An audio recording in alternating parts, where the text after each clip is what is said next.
जिल्हा नियोजन बैठकीत मोहोळचे आमदार राजू खरे आक्रमक.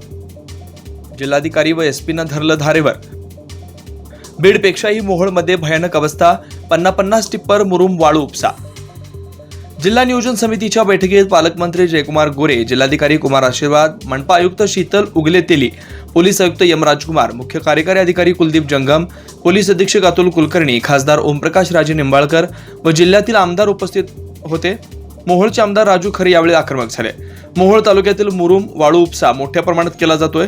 कलेक्टर व एसपी साहेब याकडे दुर्लक्ष केलं जात आहे, परंतु महिला अधिकाऱ्यांवर अंगावरती गाडी घालण्याचं जे धाडस दाखवलं जातं त्यांना ठेचून काढलं पाहिजे. पालकमंत्री जयकुमार गोरे यांच्या समोर आमदार राजू खरे यांची विनंती. बीडपेक्षाही मोहोळ तालुक्यात 50 मुरुम वाळू उपसा केला जातो. कलेक्टर साहेब यांना आळा घातला पाहिजे. यावेळी 1 ते 2 दिवसांमध्ये वाळू उपसा व मुरुम उपसा करणाऱ्यांवर कारवाई केली जाईल असं आश्वासन जिल्हा खनिकर्म अधिकारी यांनी दिलंय.